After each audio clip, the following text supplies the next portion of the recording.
Hello and welcome back to the Long Distance Love Bombs podcast. I am your host, Dr. Jeremy Goldberg, and my guest today is Dr. Pamela Douglas. This is a continuation of my exploration into the parenting industry. It is a continuation of my selfish pursuit of an easier life where I can be the best parent and partner I can be. And Dr. Pamela Douglas has come highly recommended because she is an Australian GP. She is a researcher, she is an author, she is a speaker. Over the last 20 years, she has published the evidence base to programs known as Neuroprotective Developmental Care, which is known as NDC, or what she calls the Possums Program. She has developed groundbreaking work and has detailed that and published more than 30 international research publications. She's also written a best-selling book called The Discontented Little Baby Book. And she is so kind and so gentle and so thoughtful. I loved this conversation, and it went on for much longer than I anticipated. And in the first 10 minutes or so, we kind of get into the weeds of science and research and what that means. And I could have dorked out on that for a long while. But then I remembered, hey, Jer, you're hosting a podcast, and not everybody is as big a dork as you are. And that's not what you're here to talk to her about. You want to talk to her about breastfeeding and sleeping and crying babies. Remember, man, focus, get your act together. And so that's what we do. We get our act together. Well, Pam always had her act together. I get my act together, and we dive into the topics of breastfeeding and babies and sleeping and sleep training. And there is so much practical, pragmatic information in this conversation that I left feeling stoked. I left feeling excited. I left feeling like any new parent or parent to be could listen to this and watch the video of it as she is demonstrating the holds and the techniques and the practices. It's really good. I have a lot of time and respect for Pam, even though we've just met. I appreciate um, her approach to lean on the evidence as directed by scientific research. I think that's important. She seems quite grounded in fact-based training and teaching, and she's just so likable. She's like the friendly neighbor you've always wanted. She is patient. I tried to get her to talk about a little bit of controversial stuff, and she is so professional that she resisted that a little bit, and we had a great time. So enjoy this conversation with Dr. Pamela Douglas. I've put links in the show notes to all of her stuff if you want to read more. I've been talking to Kendra about perhaps signing up for her Possums program. And yeah, any questions, any suggestions, any recommendations, please feel free to reach out. Thank you for sharing this. Thanks for the 5-star reviews. Every little bit helps. And that's it. Have a good time with this one, and maybe get a pen and paper because there's a lot of juicy content in this. Like, did you know that you didn't have to burp babies? That was news to me. I didn't know that. Anyway, I'm rambling. Enjoy this chat with Dr. Pamela Douglas.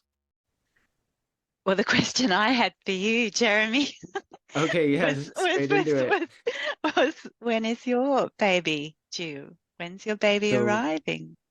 so we're recording on August 13th, and my baby is due August 31st. So we are in week 38 right now.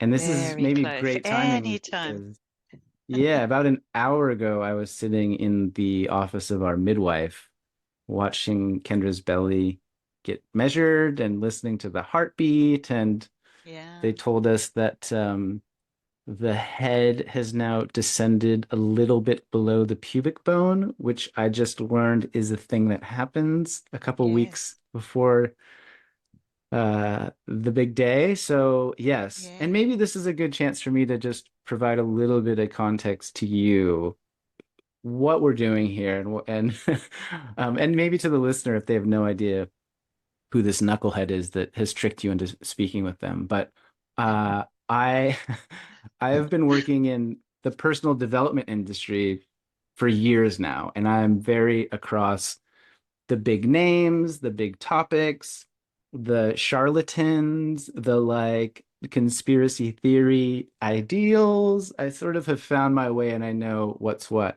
And now that I am an expectant father, soon to be father, I've been dabbling in the parenting literature because I'm a science dork. I'm curious. I also want to make my life easier and do the best job that I can. And my initial response to all of the parenting information out there is like, whoa, okay. There's a lot of contradictory information. There's a lot of Yes. opinions. Yeah. There's a lot of what seems like tribalism and Yes. confrontational Yes. advice. Yes. And I have been reading and digesting and listening to podcasts, etc. And I reached out to Amanda Ruggieri, who's a BBC journalist who was on the podcast talking about how to find and trust experts. And she basically turned her travel journalism career into a parenting journalism career. And she said, you've got to talk to Pamela Douglas. She is like the OG. She's reputable. She's a scientist. You need to try and get her on the podcast. And I was like, okay.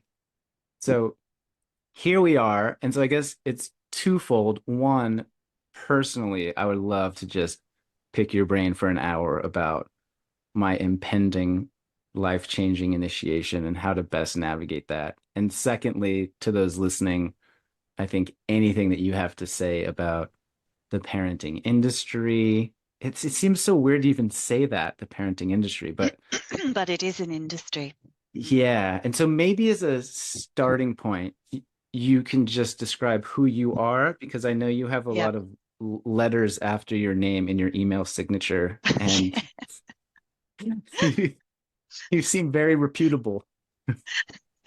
Well, I try to be reputable, and I'm grateful to Amanda for her vote of confidence. And it is Yeah. it is a real pleasure on this eco holiday in Brisbane, Jeremy, to be having an early morning chat with you. So I'm a GP. I've been a GP since 1987, and I also did qualify as an international board certified lactation consultant in 1994, which was in those years of having babies and tiny children myself, actually. Um, as a GP, once you have children, particularly the female GPs find that a lot of women with babies and small children start coming to see you. And I, had become very interested in breastfeeding. So I have practiced as a breastfeeding medicine physician and lactation consultant since then. Um, but in the context of my generalist practice. And then in the really from the late 90s, I became very interested in uh, a phenomenon that started here in Brisbane, actually, which was the diagnosis of gastroesophageal reflux disease in babies. And I could see that what was happening was that undiagnosed, unmanaged breastfeeding problems or feeding problems were being uh, given this label. And I began to research, began to really start to look at what was going on there. And so by 2005, I published my first research paper in the medical research literature, and have been building up an evidence base since then, really, to um, the suite of programs that um, people know as the Possums Programs, or health professionals call Neuroprotective Developmental Care.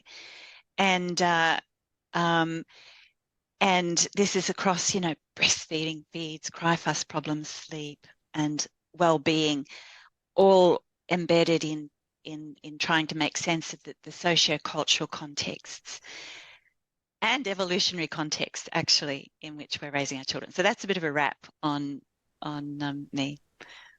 Yeah.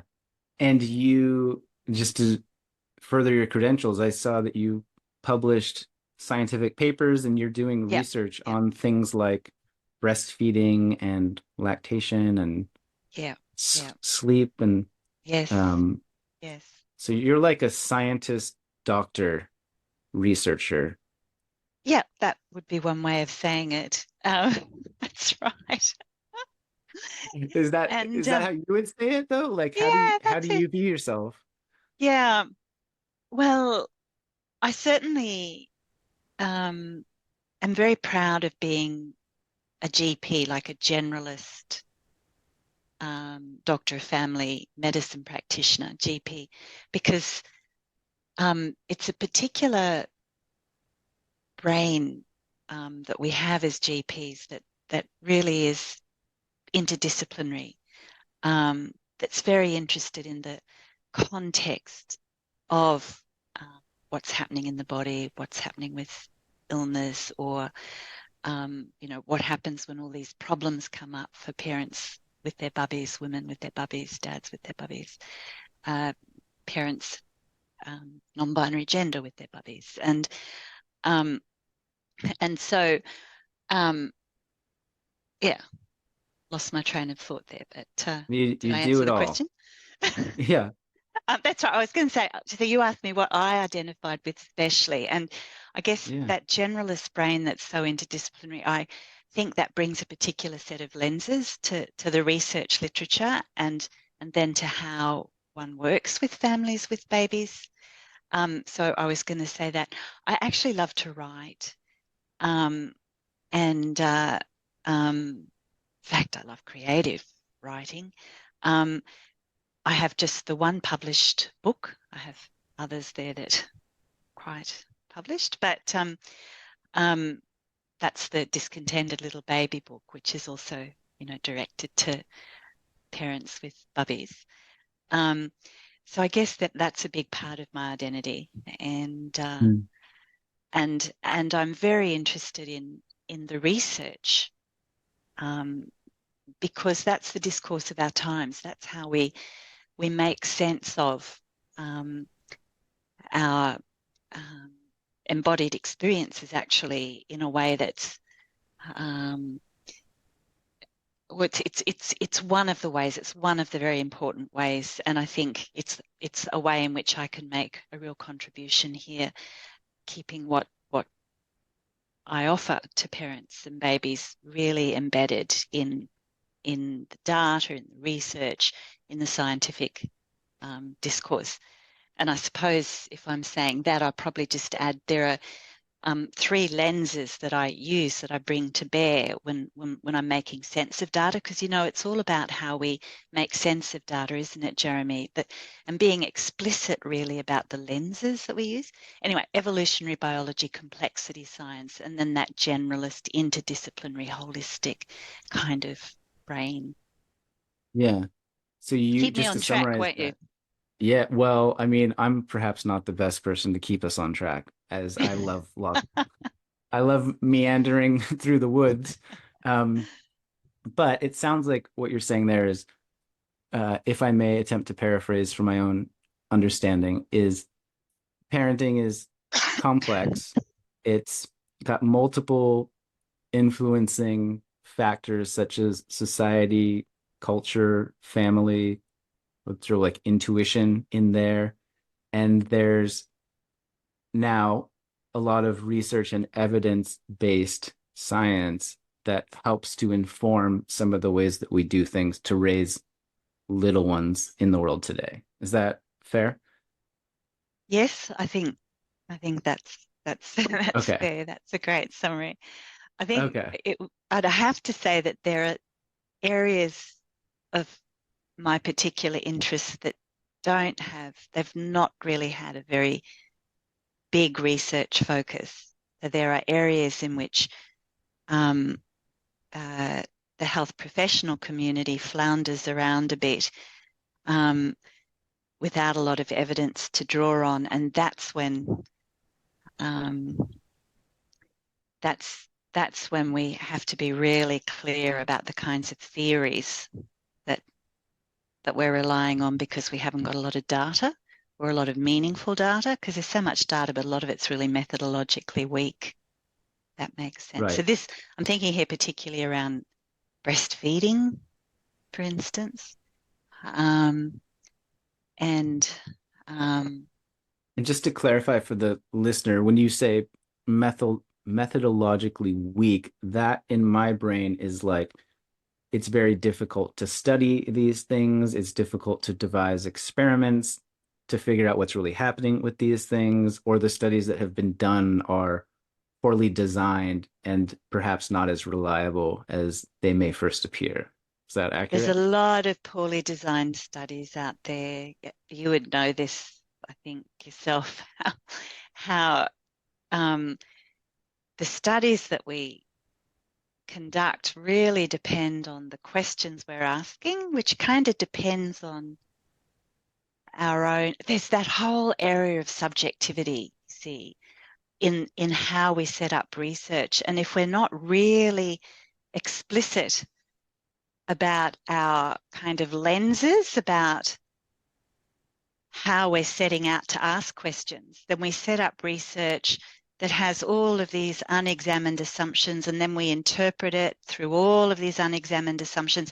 And this is where ideology can have such a big part to play in parenting, because a lot of research can be set up through very ideologically filtered kind of lenses, and then it's methodologically weak. You see, it's not rigorous. It's got all of these unexamined things confusing what's going on.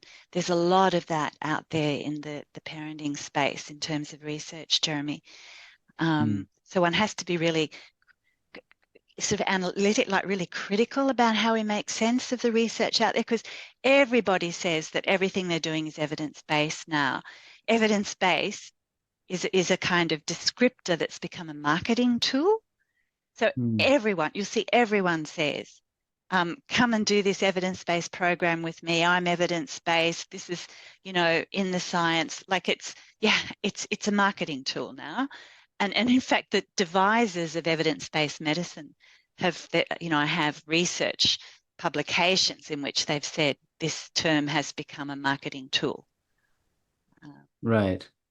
And so they might manipulate the potential purchaser or the public by saying evidence-based when the evidence might be me and my baby, right? A sample size of one, for example.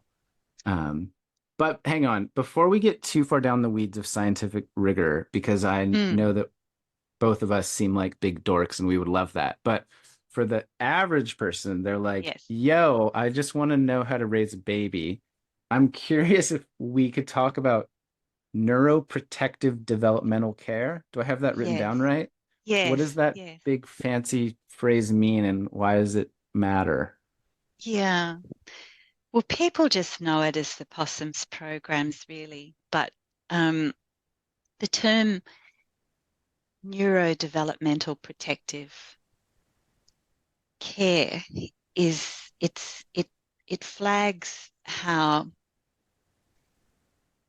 these programs um, actually optimize um, infant development, optimize the well-being of the parent. Well, this is the intention, this is the aim of these programs, to optimize infant development, optimize parental well-being, and to basically grow joy in early life, which, to grow enjoyment and ease, pleasure in that baby, um, because that's so good for the family, for the well-being of the parents, and of course for that little one's developmental outcomes.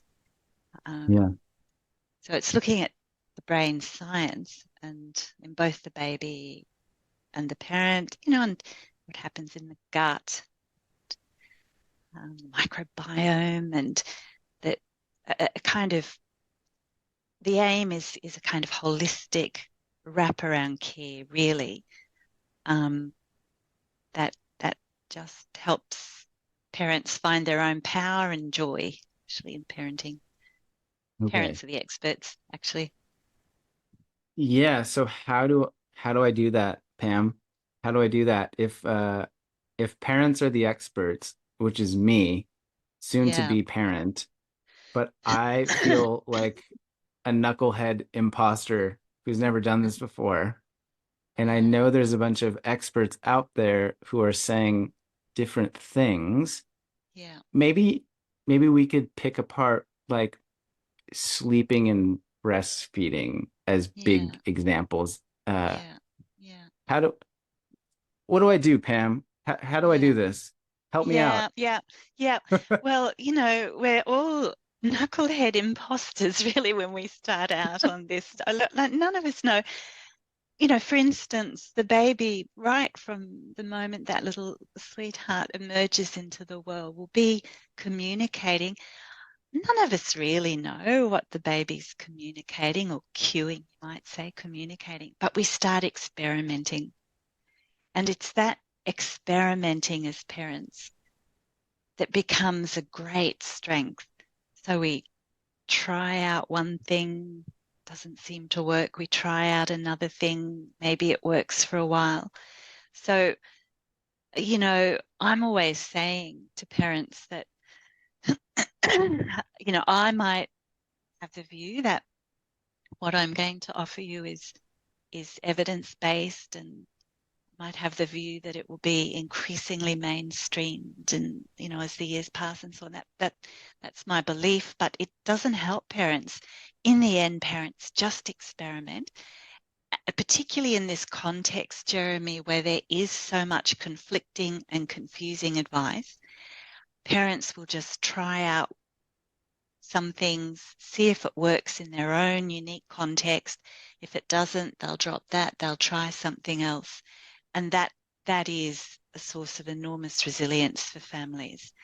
Um, None of us know what's going on when we have a bubby arrive, and in 2 weeks' time, well, if the little one waits another 2 weeks, um, it is on the threshold of the great unknown, tremendous mystery, really, and quite intimidating and terrifying. But like parents, really, from the dawn of time, you'll just experiment your way through, um, by listening, watching, responding to that little one. Um, the responding, is, I mean, the desire to respond is very deeply biologically hardwired in us as parents. And it's that responding and seeing what happens, and the to and fro little communications. That's your power. We do live in a society where parents will get advice that actually disrupts, um, that undermines our confidence around responding. And I'm thinking here, Jeremy, particularly of sleep, for instance, where there's been a big focus on, um, you might call them the sleep training methods, actually, although very often now, sleep coaches draw on sleep training methods, but they won't call it sleep training. They might call it responsive settling. But actually, much of the advice that's been mainstreamed in our society, um, around infant sleep can really disrupt that getting in sync with your bubby, that to and fro communicating, listening to the baby's communications. So that is a whole big topic, that one. And of course, you know how I mentioned the reflux bit earlier on. Well, parents will often get advice, in, say, breastfeeding difficulties, that what's happening for the bubby is, say, a medical condition which disrupts their capacity to keep experimenting and trying to sort out why that bubby's dialing up, why that little sympathetic nervous system is dialing up. Am I making sense here when I Yeah, say I think these so. things? And so just to like double click into that last one, the idea would be, I think, that a baby is having some kind of gastrointestinal digestive issue, and they'll be treated as that rather than the core sort of root cause, which might be how the position of the breast or the something like Yes, this. yes. I You've been doing some research there I've been because snooping around on you, because Pam. because it's true. Don't just have don't Because just have anybody on these podcasts, you know? it's true. Because that's a big one, that whole embodied, how do we get this little bubby to fit into the breastfeeding woman's body in a way that kind of works for both of them so that doesn't cause her pain and that keeps that little one stable and dialed down and deeply relaxed. Well, when things aren't quite going right there and that little one dials up, so the little one doesn't have a good stable position, for instance, it's very often medicalized as, well, it must be gut pain that's making the bubby sort of wriggle and pull back or get upset.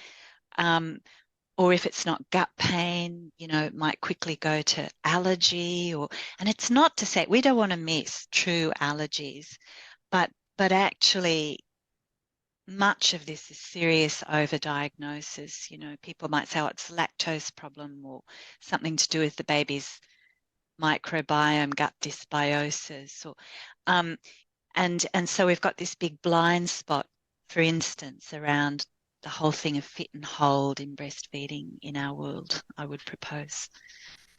Actually, that was a question I had for you because I read somewhere this Gestalt method of fit and hold, but Yeah, yeah, I'm familiar with Gestalt therapy and Gestalt institutes, but I yeah, have no yeah. idea what the method of fit and hold means. Can you? Well, a dear friend of mine had suggested, indeed, a former husband of mine had suggested Gestalt as a word because um, I needed a way of describing the method, the approach that I'd been developing up in the clinic over many years working with women and babies breastfeeding. And Gestalt, of course, means a whole that's more than the sum of its parts. And this was in the context of a very big um, sociocultural focus on oral connective tissues, actually tongue tie. And so I needed a way to sort of label the approach that I was using and wanted to show that we're really looking at the way the whole of that woman and her body and baby's little body with all their glorious anatomic variabilities were fitting together and that this was more than just one part or the sum of parts. So that was why I have used the Gestalt method as a way of describing what approach this is. And it's true that there's just one study that I've been able to put together to evaluate it, and that was with the University of Western Australia's Human Lactation Research Group using ultrasound, and they have shown in that small case series, so it's just the beginning of layering up evidence, how we have to sort of evaluate over and over again using different methods, but that the ultrasound measures after a brief Gestalt intervention um, were consistent with the kinds of changes that you see with improved milk transfer, less pain. Um, so it was actually a very positive outcome in terms of the data in this small case series, because all this small series of women had ongoing serious problems with comprehensive lactation consultant interventions prior. And then what's the intervention that was done? Well, it's so this is if everything's going really well, if it ain't broke, we don't need to fix it, right? So women just experiment their way through from that first skin on skin contact, as the little one's mammalian reflexes start to activate, and that bubby can actually start to find their way down to the breast, and women just sort of help a bit. And so we actually don't need to interfere if all's going well. But as soon as a woman has nipple pain, for instance, and unfortunately this is very common for our women, like 75% or so more, um, as soon as that little one is fussing and having real difficulty coming onto the breast, and we want to be very patient and give bubbies lots and lots of time. These little newborns who've just arrived in our big old world. But if there becomes a real problem around little one coming onto the breast, and so that's when we don't want to delay too much. We want to start supporting her with some strategies to experiment herself with how to get that little one really stable against her body, at her breast, breastfeeding. And in fact, I do have the view that, there's just a few things before the bubby arrives that would be really helpful for all parents to know. This is my view on it. And one of them is just some basic sort of little skills that a woman can pull on if she finds she's starting to get nipple pain, or there's a lot of dialing up by that little one at the breast, because of course often cascades of distress quickly come about in these first days and weeks. And I have the view that much of it's actually preventable, but our health system does have a big blind spot around this thing of fit and hold, actually. So hypothetically, if there was a new parent to be in a couple weeks, like what would be Yeah. things that could help prevent the, what did you say, a cascade of Yeah, of catastrophes or distress. Well, something of of distress, I think was distress? what I actually said. I'd Yeah, hesitate my to.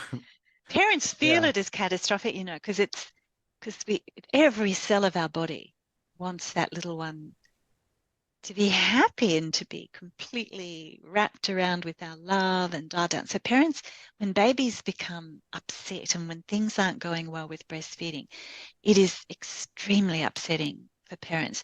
Breastfeeding problems can be devastating for breastfeeding women, because, as I say, every fiber of our being kind of biologically very often, and this isn't true for every woman, and that doesn't mean that the woman for whom this isn't true is any less, you know, devoted or maternal or whatever. But for many of us, it's like this great biological drive to be able to breastfeed.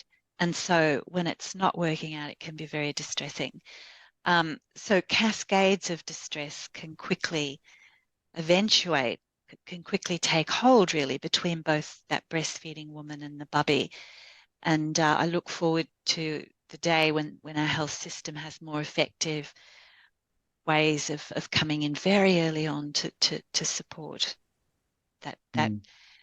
complex system, really, that ecosystem of the breastfeeding woman and her bubby and the parents, that loving other, if she's fortunate enough, as your partner is, to have a deeply engaged other loving parent there, hands Yeah. on. Mm. And so is it as simple as finding the right posture and position and uh, taking care of the skin and the area? Or like when you talk about preventative things that you Yeah, hope yeah, everybody had. yeah. Well, uh, there's nothing a woman has to do to her skin or nipples for sure. She doesn't have to, unless she's had inverted nipples, but that's a whole other story. But it's more knowing how to turn on the baby's breastfeeding reflexes. So being semi-reclined in, say, the 45 degrees really helps. Um, and it's knowing how. See, now I'm about to reach for my doll to explain this. let's go. Yeah. Um, I love that you just have a random baby doll I do. there. I could just Off feel my camera. body wanting to duck down towards Yeah, so you know, to those that are listening to the podcast, now would be a good time to like find the video. Because that's there's right. a fake baby has entered the building. That's right. Uh, Timo okay. is a big part of my Timo, is that the professional name? life. Yes. Yeah. Okay. So, What's up, Timo? it's when that lower half of the bubby's face is in contact with the breast, that turns on breastfeeding reflexes actually. And so often in those first days, what has happened in the hospital is that the staff really promote skin to skin contact, which is great. And so that smushing in to the skin or up above the breast, it turns on the bobbing, the oral seeking, little one's head goes from side to side, does a lot of bobbing and panting. Um, and a woman will be just sort of helping the little one on, mouth over nipple any old way, which is how you want to do it, actually, just helping little one on. The chest and tummy really flat against the woman's body, torso, really helps turn on those breastfeeding reflexes. And the little hands, which seem to be everywhere getting in the way, but that patting and sort of that's we want the little hands bare, and often we just sort of might gently encourage the hands to be wrapping around the breast, not we actually don't want them between the bubby's body and the mum's body. But if the little one's flat chest and tummy up against the body, and then so in those early hours, just understanding that micro movements can make the world of difference. If a woman is tuning in to the sensation in her breast and nipples and something doesn't feel quite right as the little one's sucking reflexes are activated, so the jaw drops down, then what she would want to do is all these little micro movements to see where it feels better. So you're just going, is that better? Is that worse? Oh, that's a bit worse. I'm going to try the other direction. Now, I can go into how we formally do that as an intervention, but at the minute, if we're just thinking, say, your own little bubby arriving in the world and your own partner experimenting, it's just often if something's not feeling quite right, we tend to freeze because it doesn't feel very pleasant. But knowing just this simple thing of knowing you can keep doing all these little movements to make sure that we're not getting breast tissue drag. So see, if this is a knitted breast, I'm just illustrating here to you how when the jaw drops, a vacuum's created and the bubby's incrementally drawing up more and more breast tissue. Babies typically come on very superficial. That's normal. You don't want to take them off, but you do want to start your micro movements to make sure that we're not getting breast tissue drag, which I'm exaggerating as I'm showing you now with the knitted breast, but actually subtle movements can just make sure that we're not dragging on that breast tissue, but it's being directly drawn up nice and deeply into the little one's mouth. Now, sometimes a helper, a health professional will have little strategies. I teach the health professionals little strategies that can help women fit the bubby into their own body, but often just knowing that you can do all these micro movements and experiment to make sure it's feeling right. It'll feel strong. Your partner is likely to be astonished by how strong it feels, but we don't want it to hurt. We don't want it to feel bad. And she would have the power to just be experimenting with all of that, which is just a simple thing that women often don't know. It does mean hospital chairs often, believe it or not, they often can get in the way of breastfeeding because those solid arms up close can interfere with the space a woman and her baby need to sort of be playing around with fit and hold. But if she remembers even sitting up in the hospital bed, 45 degrees, the nurses typically these days for skin on skin contact are very aware of being in that sort of laid back posy with the lap open. So there's lots of room there for the little one. Hmm. Probably one other little tip for a woman who's just that minute given birth, if she's got any discomfort at all, she'll have this beautiful round post-birth tummy, and sometimes it's best to get the little one up right under her other breast, way up above that post-birth tummy. That's one little trick that can really help a woman if she's getting any discomfort in those first hours and days. Yeah, that's helpful. I love also that you have a knitted breast. And to those listening, yeah, Pam was like moving the nipple all around left and right, and like this is perhaps a more visual episode than others, and I think and it needs to be that. But that's really helpful. I appreciate you sharing the specific examples because I'm thinking of my partner of like, oh, Yeah, I want her to watch this and learn from you just yeah. some of these tips ahead of time. And maybe the other important thing for a woman who's wanting to breastfeed is to know just how important frequent flexible offers at the breast are in those early days. So we you might hear the phrase demand breastfeeding, um, and I tend not to use it just because frequent flexible feeds is a lot more frequent than you would even think when you hear about demand breastfeeding. It's just offering the breast whenever a woman feels like it. Actually, we don't have to be waiting for the baby to communicate, or b when you think as parents that the little one might be communicating that he or she is wanting the breast.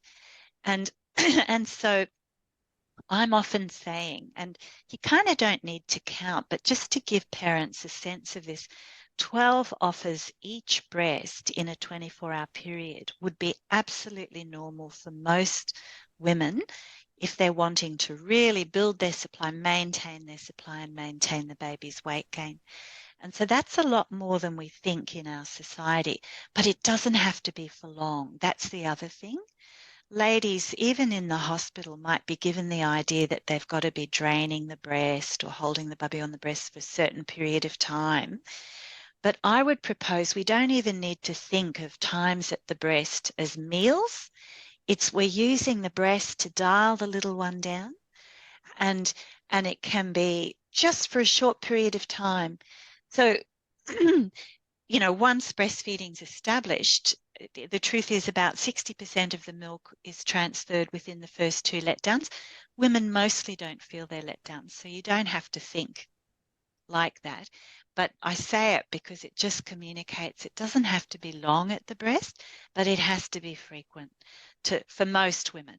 Some will get by, baby gains weight beautifully with just 8 feeds in a 24-hour period or whatever. But for most of us, actually, it's a lot more frequent than you think, but it doesn't have to be for long. And Um, sorry, what's a letdown? yeah, so the letdown is formally known as the milk ejection reflex, but it's when the little one comes to the breast on the nipple, is dropping the jaw, the tongue folds around the nipple and breast tissue that's drawn up like a sensory bath, really.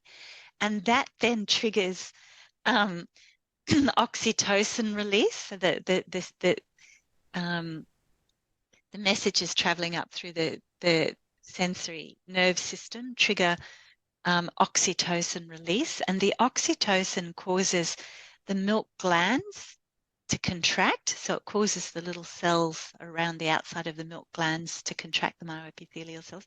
And that happens, it's not like a machine, but it happens like this wave, or this rippling wave across the breasts of contraction of the milk glands, and then milk comes out. Now, in the first days, of course, it's colostrum, tiny, tiny drops, and we're not even thinking so much volumes or milk in those first days. We're thinking, let's use the breast to keep the little one dialed down, and then all that a sort of magical colostrum, really so dense in immune protection, will inevitably come into the bubby's mouth in small quantities, and then transitional milk starts to come in. But that's what a letdown is. So some women feel it as tingling or even like a bit of a sharp pain sometimes, but often we don't even feel letdowns. But it's both the letdown and then the vacuum that's being created by the baby's mouth. That's how milk is transferred. So things you hear like lying back helps decrease the amount of milk. That's actually not true, because it's the amount of milk that's released isn't controlled by gravity. It's controlled by the contraction of the alveoli glands and then the vacuum. Okay, that's helpful. Thank you. Yeah, Um, may I transition us to talk about a different topic? please. Yeah, It- Um, yeah, so I had a buddy on my soccer team a couple weeks or months ago say to me when I inquired to him, like, "Hey, how's your new baby? Are you guys sleeping?" And this man looked at me and laughed and said, "Oh man, you're gonna get destroyed," right? Which didn't fill me with glee, I must admit, Pam. It gave me gave me a little trepidation. Um, yeah, but but the topic of sleep in particular, I have been reading on, and it seems to me to be one of the most discussed topics, as well yes, as one of the most polarizing camp versus camp type. I don't want to say battleground, but it feels tense in places that yeah, I've come yeah, across. This yeah, idea of sleep training versus not, and then even yeah, within sleep training camps, there's like a spectrum. yeah. Um, and so now that I have a reputable writer, scientist, doctor in front of me, I'm curious anything that you could share to me about sleep and mom sleep and baby sleep. Yeah, yeah, yeah. Even you're kind of grimacing there too, and that is also not the most reassuring. It wasn't meant to be a grimace, but um, actually, at that very minute, I, I was thinking of the last year. Actually, I spent a year creating up the Possums, this latest version of the Possum Sleep program that's now available online. So I must admit, because it's such a big topic, actually. And Yeah. um, you know, and I think the distress, there is a lot of sleep distress, baby sleep distress in our families, um, and it can be, um, well, it's a serious matter. Like it certainly increases the risk of postnatal depression, not just for that um, woman, let's say, where, it, it, but for the other partner as well.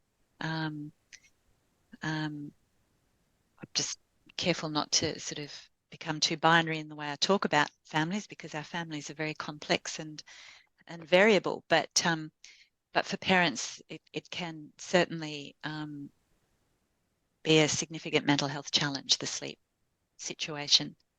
That's what I'm Right. wanting to For say. the family unit as a whole, not just the mother and the baby, but Yeah, the exactly. others That's what I'm involved. wanting to say. Exactly.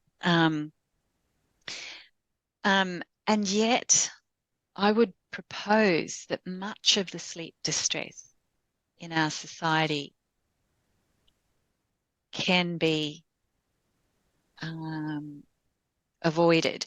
So that's not to say that nights don't become really very disrupted, particularly early on. You see, in the first week, the first couple of weeks, our little one's body clock, the body clock, circadian clock, is one of the two sleep regulators in humans. Um, and babies are born with a very immature body clock. So there can be a lot of wakefulness in the night, which is when naturally parents are wanting to sleep, and big blocks of sleep during the day, which can feel a relief. But actually, we can support the quick alignment of baby's body clock with our body clock. And so that's something useful to know in the very early days and weeks. But it would be fair to expect some seriously disrupted nights in the first couple of weeks. In a way, nothing prepares you for it. What we want is that families quickly move into a situation where they're feeling as though they're in sync with their bubby more or less. Their body clock is more or less aligned with the baby, or the baby's body clock really is more or less aligned with the parent's body clock. And so, we could talk about some of those strategies, but just to sort of address the sleep distress that's around. So instead of emerging out of what I think parents sort of expect to be a very disrupted first couple of weeks, it's like this little person is landing in the world, and kind of adjusting to day and night. But instead of coming through that to a situation where it kind of feels manageable, like sleep won't be quite what it was prior to having the bubby for quite some time.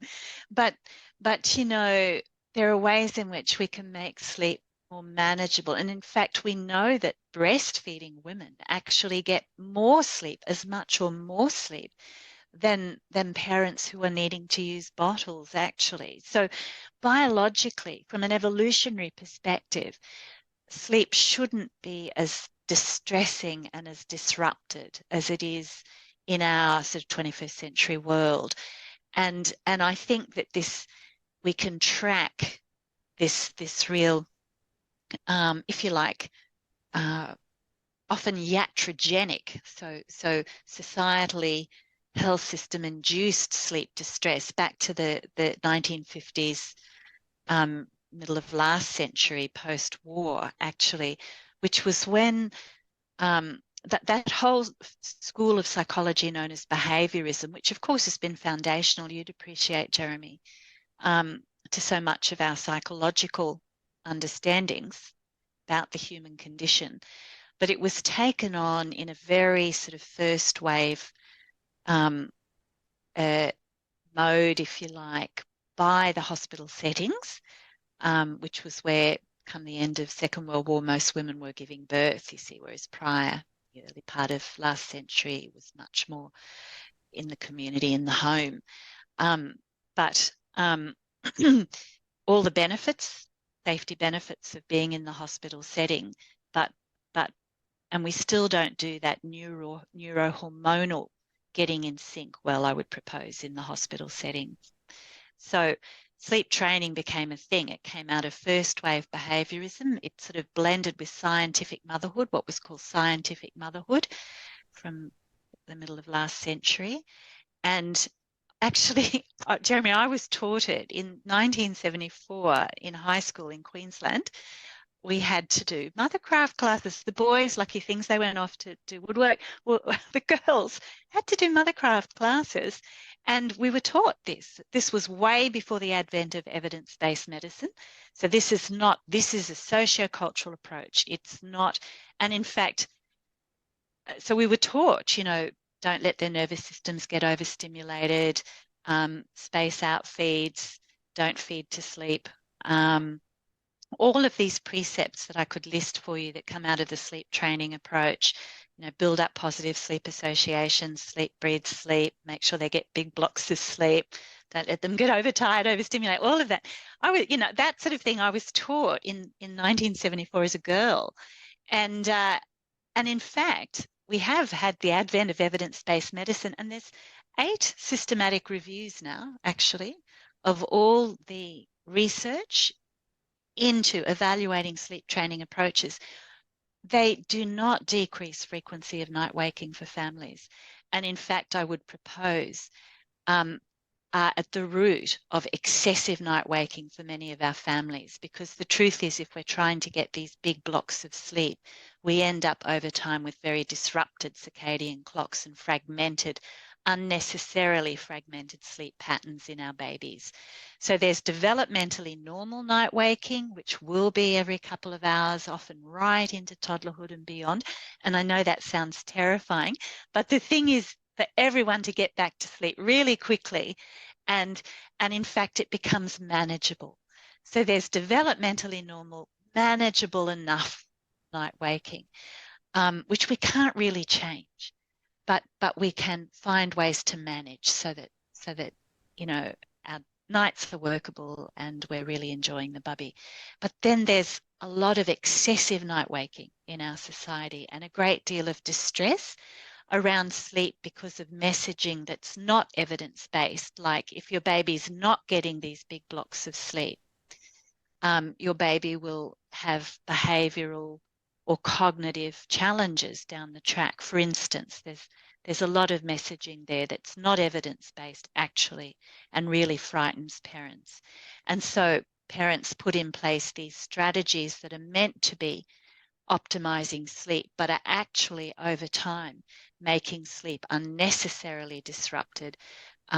Families are ending up with excessive night waking, at which point they're told to put in place the sleep training strategies, which they may not even identify as sleep training strategies, but they're told to put them in place even more rigorously.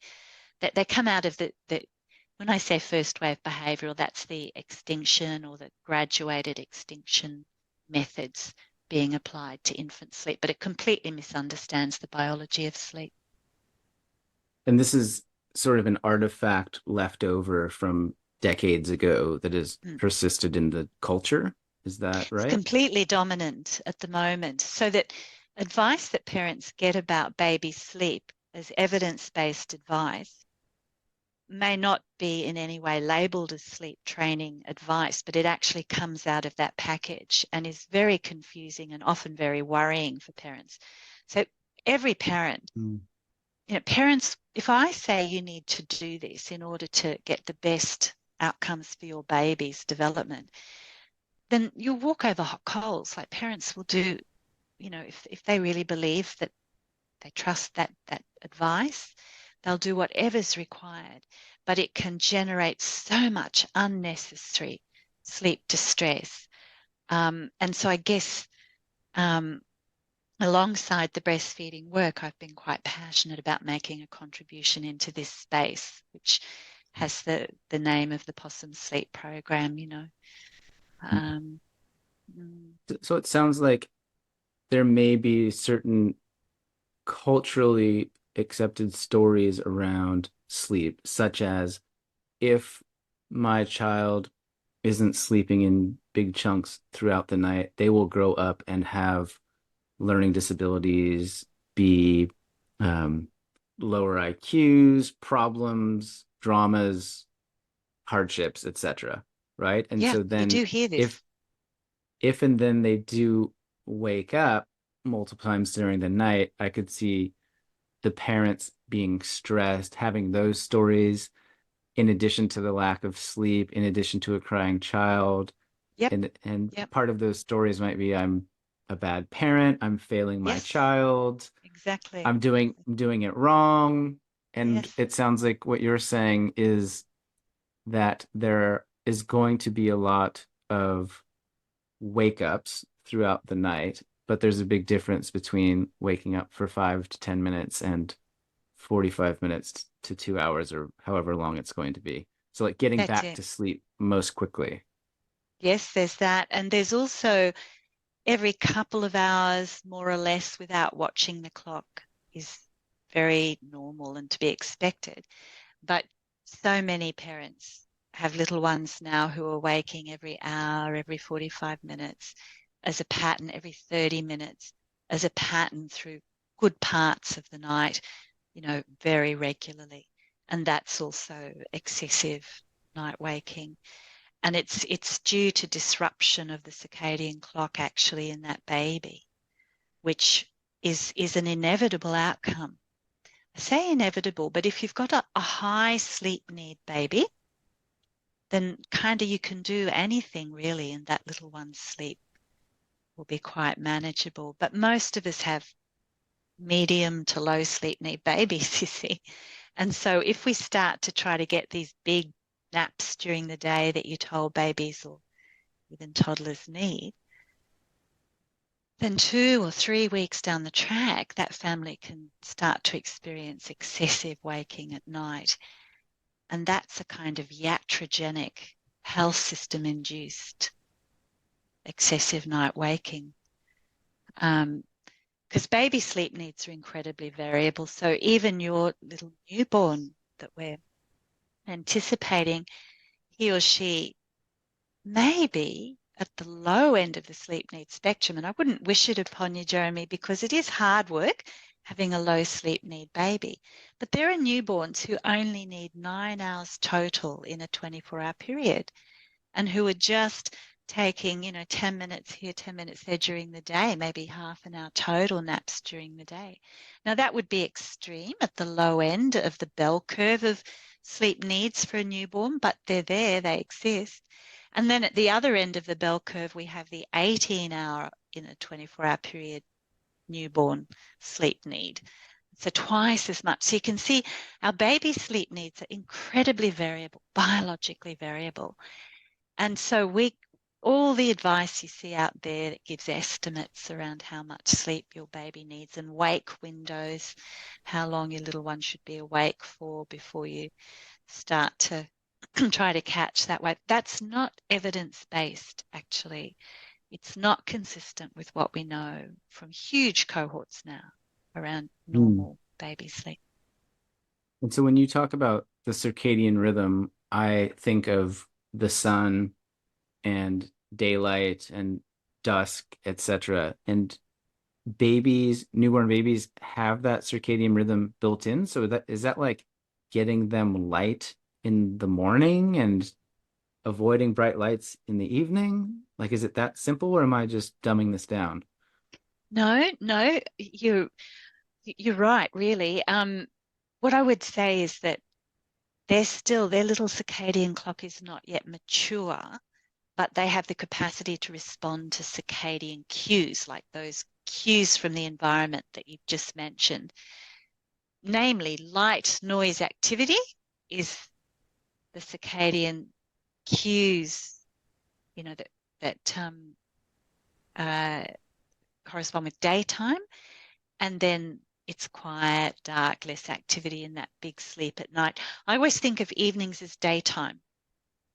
It's still light, noise, activity, and in fact, you'll get quite a lot of advice at the moment that we should be dimming lights in the evening for babies to bring on the melatonin. It completely misunderstands the sleep science. Melatonin doesn't control baby sleep, but it tracks the function of the circadian clock. So evenings need to be thought of as just day, light, noise, activity, because that kind of brings us to this whole concept of our baby's sensory motor needs. Our babies, and you can't really think about setting up relaxed, sort of manageable sleep for a family without thinking about a bubby's sensory motor needs, because this is another big blind spot still in our health system. And parents are much more likely to hear that they shouldn't be letting their bubby get overstimulated. But that's so unhelpful, that advice, because our little ones are laying down their neural pathways in direct response to rich and changing sensory input across all their senses, and that includes vestibular stimulation like postural changes relative to gravity.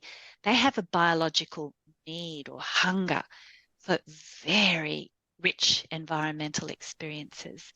And of course, they'll dial up in low, particularly after about the first 2 weeks, because you'll find with your little newborn, the first week or two, it's almost like transitional.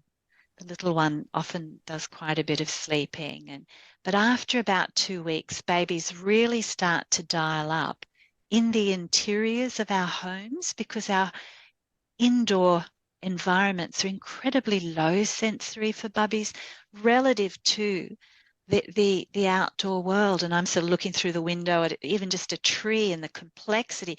Bubbies can't focus necessarily, but they see the play of light and shadow and complexity compared to a wall, you know. And so no matter how hard we try to make our indoor environments interesting, they're just fundamentally low sensory, and babies quickly dial up inside the home.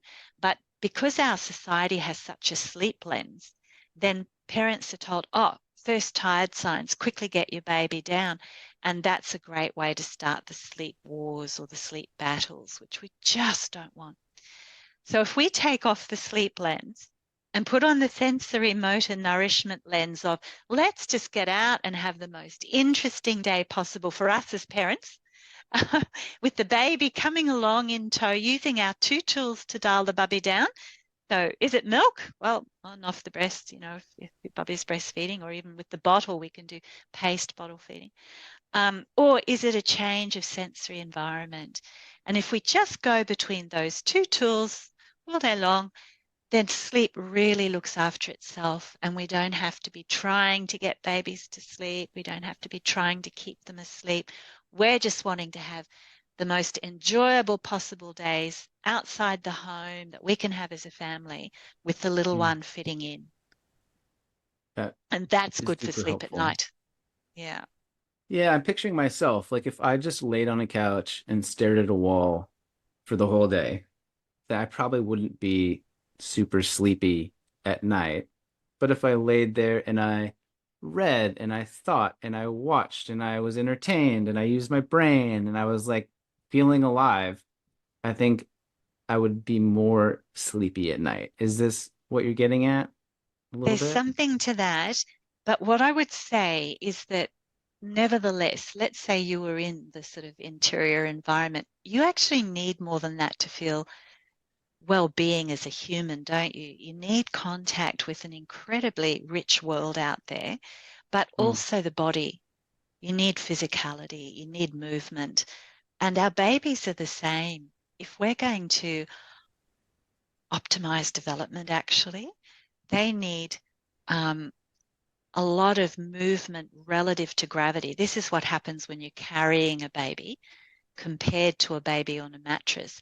They're constantly having to make postural adjustments relative to gravity, mm, which is so good for their developing brain compared to a mattress. Um, for instance, which is not to say sometimes well, we need mattresses for our bubbies, but you right. can see from an evolutionary perspective. And then as the bubby gets bigger, all that physicality of interaction, the responding, even just the turning of the head slightly to respond, all of this, I sort of talk about the wraparound NDC or Possums approach to our little one's motor development, actually, because again, there's blind spots here in our health system. But if we're holding the little one, it doesn't have to be all the time, but but aware of the importance of the little one having all of this sort of motor experience, postural adjustment, vestibular experience. If we're Mm, interacting with our little one, then the bubby responding to us is also constantly triggering motor development, motor responses. And then, you know, visual, auditory, experience is so much more complex outside the home, change of mm, temperature. All of this environmental enrichment is actually, well, it's shown in the research to be really important for development. And yet, a spillover from the sleep training approaches is often advice, worrying advice to parents to minimize stimulation. So then they start to be constantly monitoring and feeling as though their bubby's dialing up is because of overstimulation, when in fact the little one is most likely to be dialing up because she or he wants a change, a richer sensory experience. Um, So like, couldn't newborns get bored? Like, is that when you were describing that, Definitely. I'm thinking like, oh, maybe they're just like Yeah. bored with this little Yeah. thing and want something different. Definitely. So there's this biological drive to be richly engaged in the world right across the sensory and the motor systems. Like it's a Yeah. fundamental biological hunger. Now, the first couple of weeks, As I say, there's often a lot of sleeping, but you definitely will start to see this emerging after those first days, which are an Mm. extraordinary and sort of luminal time, that sort of threshold time where, but as the Mm. little one comes out of that and you come out of that as a family, yep, babies get bored. Yeah. I'm thinking of animals in the zoo when they like freeze a watermelon in a giant ice cube and throw it to the polar bears or whatever. And it's like, here you go. Here's something different. Don't get don't get all bored on us, right? Um, and even as you were describing carrying the baby around, it's like, oh, there's balance and imbalance happening, which Definitely. actually is so subtle for an adult, but like that's using your brain big time to try to Yeah, tease out where I am in the world and what's happening around me. Uh, exactly. Exactly. yeah, It's yeah, it's man. like this biological drive for that. You can see from an Right. evolutionary point of view, that's what our Homo sapiens infants have been um, biologically primed to expect, and the absence of that becomes like a hunger, not as critically life-threatening as the Mm. hunger for milk, but actually very, very powerful, and they dial up. I talk about the dial on the sympathetic nervous system. I hope that makes sense. They dial up. But that doesn't mean they're needing sleep. We want to take that sleep lens off and just think change of sensory motor nourishment, or of course our go-to in those early days, which is milk. Mm. That's helpful. Um, and when you alluded to strategies a couple of minutes ago around sleep, do you mind just briefly or quickly or however you want to do it, touch on maybe like best in practice or what you are seeing in the literature, the scientific literature around like what is the ideal way to attempt to do all of this sleep Yeah, stuff? yeah, If yeah, it's yeah, if it's not that way, like what is the way that yeah, you're a proponent of? yeah, yeah. Well, one way of thinking about it is that you actually don't have to do it. We just have to get out of the way of the two biological sleep regulators. So the circadian clock we've talked about, and then the sleep pressure, the sleep wake homeostat is that other. So if we just are able to keep our little ones dialed down and we focus on that, which means how can we have the most enjoyable life as parents with our puppy, then the sleep really does look after itself. So, daylight, noise, activity, having a day outside the home that you enjoy as a family with the little one just expected to fit in. Sleep will happen on and off, but you're not trying to get sleep, not trying to keep the bubby asleep. Um, and then in the night, but also feeling as though it's perfectly fine for the little one to go to sleep at the breast, for instance, or with the bottle if a family's bottle feeding. That's normal because often you get advice that that sets up bad habits, which is extremely disruptive to the family sleep ecosystem, that advice, but it's very common still. Misunderstands sleep science. Sleep's not controlled by sleep associations. It's controlled by the two biological sleep regulators. So certainly I'm the little one sorry, can, just to yeah, yeah, drive that home. That's yeah, like yeah, the baby could fall asleep with the nipple in the mouth, yeah, and we yeah, don't they need do to all the disrupt time. that. No, Got that's it. That's it. Um, absolutely. And but we also don't want to feel we've got to be burping, holding the baby upright after feeds, because that can be very disruptive to sleep, actually, because the little one's dialed down so beautifully with milk. And then if we feel like, oh, I've got to burp the bubby to get good sleep or, to help the baby's gut, then we dial that little one up and suddenly we've disrupted that ease around sleep. Um, Even in the night, I talk about the four big disruptors of sleep in the night, the burping, the holding upright, neither of which we have to do. Babies burp in whatever position they're in, you see, and we don't have to worry Wait, about that. you don't have to burp a baby? That seems No, like such a core no. part of our society. I know, and it's very socially constructed. Most human cultures don't burp their babies. but it is a big thing in the West. But it can Yeah. be very disruptive, actually, believe it or not. I know it sounds weird. No, it just sounds different. It's like, Yeah, yeah. wait. And now I'm thinking like, oh yeah, so you have this snoozy, sleepy, drowsy, full baby, and you're like, hang on, let me put you on my shoulder and smack you around and wake you up, right? But I was always, because I grew up with young siblings, and as a teenager, there was always babies around, and it was like you've got to burp the baby, and then they have like a little bit of the vomit or a little bit of Reflux, yeah, yeah, the reflux comes up, and then it's like, okay, yeah, job done, got that out yeah, of the way. I always yeah. assumed that that was for some kind of health reason or No, preventative. no. I mean, No. you'll get a lot of advice to do it. Um, you And know, they've studied that, and there's like evidence to well, like, there is now, I'd have to go and find it, but in the sleep program where I sort of pull out all this sort of evidence base, I there's a couple of studies, not a lot huh, of, there's been not been a lot of work around this in terms of burping directly, but then when we haven't, but there's a couple of studies that did look at burping and support right. this. But then we have to sort of start to put together physiological rationales when we haven't got direct evaluation around practices.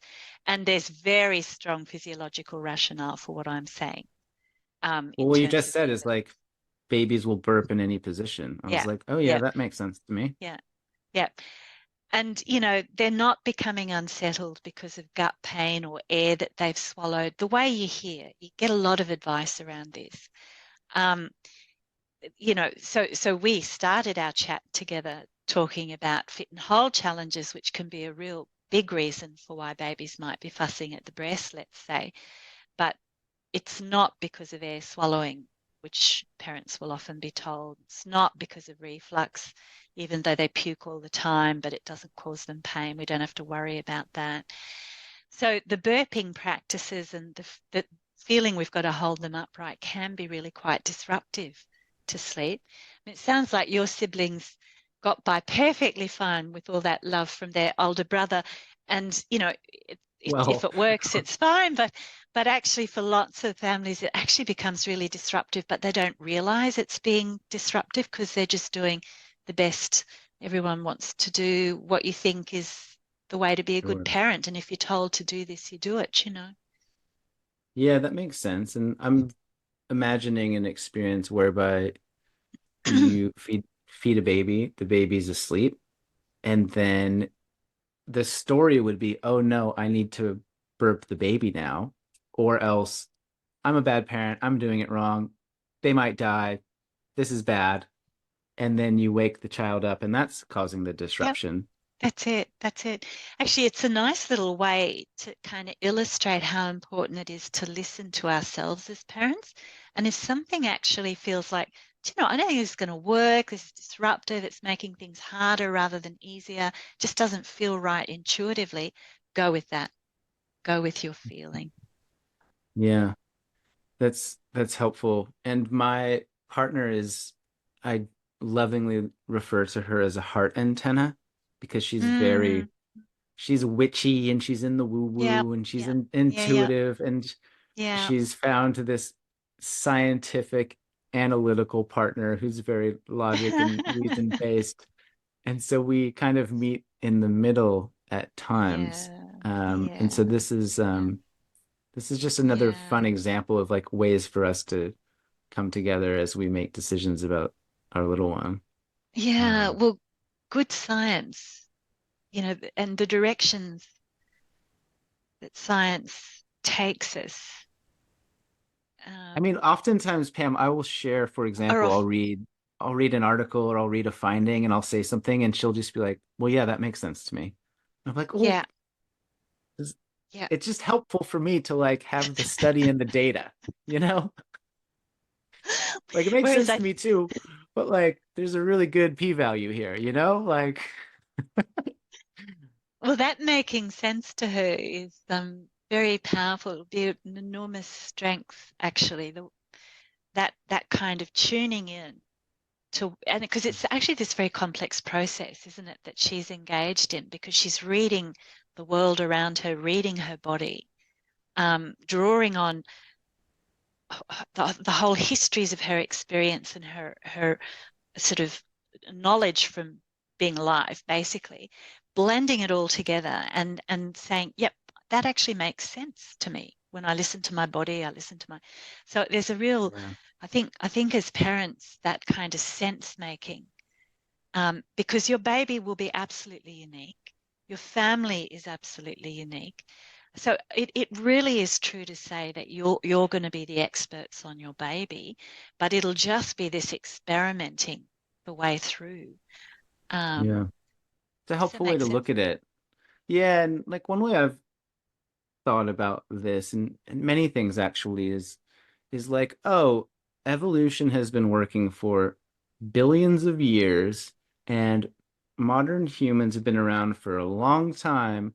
It seems quite ridiculous to think that, oh, they forgot to give you the codes for how to do this core vital biological thing, or like, oh, you forgot to download the program when you were coming through. It's like, it seems So reasonable that it's in us. it's in us, but we live in extraordinary times.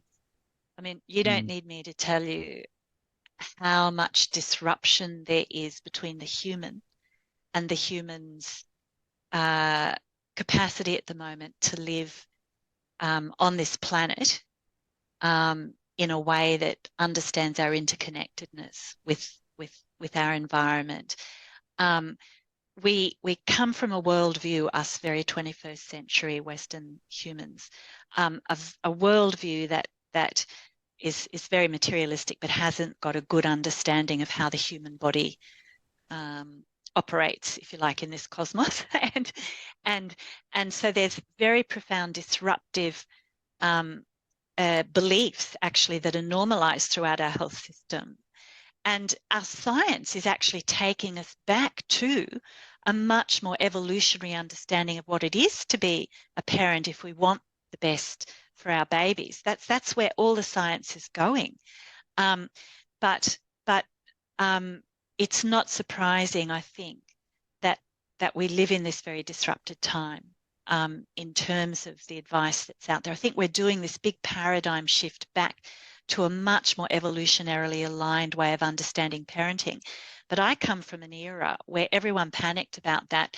The feminists, and I'm certainly a feminist, but there was a lot of panic about this is not workable for women. I remember being in a conference presenting early versions of the Possum Sleep program, and a well-meaning health professional standing up and saying, "We're not Kung Bushmen. Contemporary women have very, very, serious work responsibilities." And my position is absolutely, we live very complex lives. But actually, the way to make parenting a baby as easy as possible is to bring our strategies back into an alignment with what that baby's evolutionary needs are. That's actually best for parental well-being. Parents find their own way through, and everyone has their own path. There's no simplistic solution here. I'm about workability, not perfection.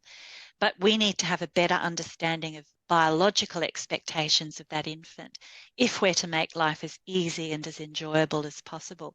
And I don't want to forget the other two disruptors in the night, just as an aside, if you don't mind, for completion, because I talked about the no burping, no holding upright. After those first weeks, you don't really need to change a baby's nappy unless there's a poo in the night, but you'll make your own decisions about that because the newborn skin in the early days and weeks is very sensitive. But as soon as we can drop the nappy changes in the night with some good barrier, creams, and then fourthly, very importantly, swaddling or wrapping our baby in the night can actually be quite disruptive of sleep. Now, the message that parents get is that wrapping or swaddling will help your baby be more settled. There's actually not good evidence to show that. And and again, I did an analysis of the existing evidence in the Possum Sleep program, um, and it's certainly no good evidence to show that wrapping helps with sleep, but it can be quite disruptive in the night because you've got this little one who's just dialed down with, let's say, a breastfeed back to sleep, and then you're thinking, oh no, I've got to wrap the baby, or I've got to zip the baby into their love to dream suit, and next thing the baby's awake, and so you've dialed the baby up again. So that was for completion. I just wanted to finish my 4 great disruptors in Yeah. the night. Yeah. I love that. Will you just run through those again, all 4? Yeah, yeah. So we don't need to burp our bubbies in the night. We don't Yeah, need to that's the burp one our that bubbies messed me anytime. up. That's Yeah. that's where we got a little bit was stuck for a I minute. took us We I took us down a path there. we don't need to hold our babies upright after feed. Don't need to hold them upright after we've fed them in the night. Um, as soon as possible, we don't need to change that nappy. Being sensible, of course, as parents, but as soon as possible, we don't change nappies in the night. And then fourthly, we actually don't need to wrap our babies in the night, and wrapping or zipping back up into a love to dream suit can actually be quite disruptive for some families in the night. Hmm. Yeah. One sort of theme that I'm picking up on here is it seems like a lot of the evidence and research and science is taking us back to simplicity and Yeah, the old ways and the intuitive ways. And I really appreciate that. And it's something that would make my partner roll her eyes and say, well, duh, of course, Jeremy. But I think there's part of this system that we live in, which is like, how can we streamline? How can we perfect? How can we enhance and make most efficient and improve, etc.? And it sounds a lot like what you're describing here is like, it's good, it's built in. There's no need to try to like do what we do to every other industry to do that with the basics of raising a new human being. Is that the main takeaway? that's. I think that's a very nice summary, really. What I've been Yeah. trying to do, Jeremy, work with Yeah, but Pam, parents. I want the tricks and the snazzy tips and the five Yeah, well, do's there's and a lot don'ts of and them. I got it because a lot of it is about repair too. And as clinicians, so I'm always teaching health professionals through the NDC Institute now, teaching health professionals the clinical skills to repair when problems arise, because often they do.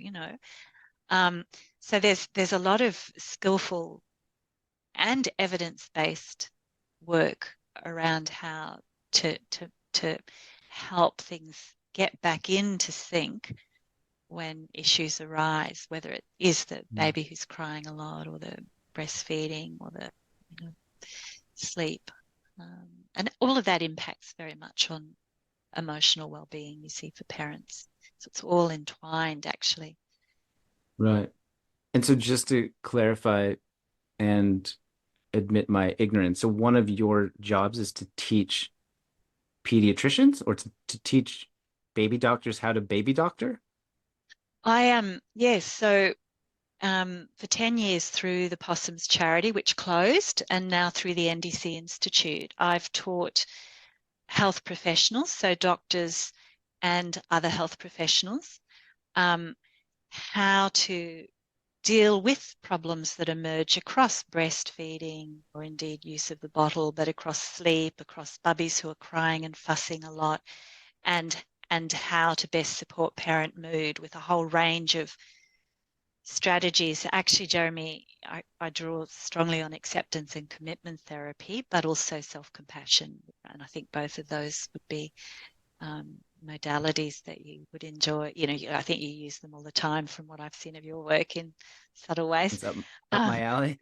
You don't yeah. mean you don't do bullying and shame-based therapies to enhance the That's it. That's it. protocols? Yeah, I never found that worked. No, No. no, I know in my, no, that's right. Um, yeah, and so I teach health professionals. It's online, flexibly delivered, and there's various levels of training. At the moment, Beautiful. where I'm developing up a lactation fellowship, but we do master classes, which is just a basic set of skills across those domains, and then people can become NDC accredited. So actually you can go online to the NDC Institute and find an NDC accredited practitioner near you. So we're building up that database. Um, and Yeah, that's what I do. And then there's the parent-facing program. So the Possum Sleep program is there. In fact, my gorgeous son has just finished the audio. It's not quite in there yet, but you can listen to it by audio, but there's a lot of text and videos, all user-friendly, all based in the evidence. So it's been a major job to do this big upgrade. There's 4 studies now, Jeremy, that show its benefits, which is there's nothing else in the alternatives to sleep training. This is the original, like we first published a paper about this in 2014, and it's been adapted in the UK now by Professor Helen Ball at the Durham Infant and Sleep Centre. We've called it Sleep Baby and You. And so people who aren't registered health professionals but working with parents all the time can just do that Sleep Baby and You course. It's got lots of materials that you can use with parents, little animations and stuff. That's on the Yeah. NDC Institute site too. Yeah, you have a wonderful online program. I'll put links to that in the show notes for those that are looking at it. But I was reading through just the summary the other day and said to my partner, like, I'm interviewing this lady and I don't know her that well, but like this program feels like in me, like this is resonating, like the way you're talking about stuff and the way you speak and everything. And she was like, "Oh, maybe we'll check it out." And I was like, "Okay, yeah." Um, I'm curious. This is maybe a random question, but like we've spoken very eloquently for a while now, but like, what would a devil's advocate or someone from the other side that listens to this and like maybe has a Pamela Douglas dartboard out there that's like, you don't understand, she's spreading misinformation, or I don't even know. I don't have the knowledge to dispute anything you've told me today. But like how would you approach that? Or like what's the other side? Or what's the other Mm, arguments for? mm, mm. Does that make sense? Yeah, it does. Well, And look, actually, it's before too, that, are there people that have Pamela Douglas dartboards, do you think? Like, is it that contentious? well, I am, It's not a no, Pam. I, I am, look, I know that my work is disruptive, right? And I've watched, because I've been doing this for a long time, and I've watched international shifts um, in response, actually, sometimes to my work. So I think I have to come to terms with the fact that I'm a disruptor, and that therefore there will be, um, as one of my dear friends once said, you wanna contribute to paradigm shift, but you get so upset when the paradigm doesn't want to be shifted. Because I was saying, there's all this pushback, and people have said these nasty things, and um, and so it's just understanding one's own. This is what gives me a sense of purpose in life, and well, they're aside from family and friends, and but this is my professional sense of Hmm. purpose really now, and it is disruptive work, and it is offering paradigm shifts, and so um,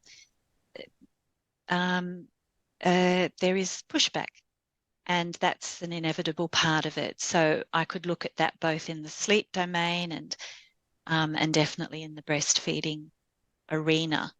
Hmm. There's very potent pushback and cancelling in significant respects, but it's not something I like to dwell on.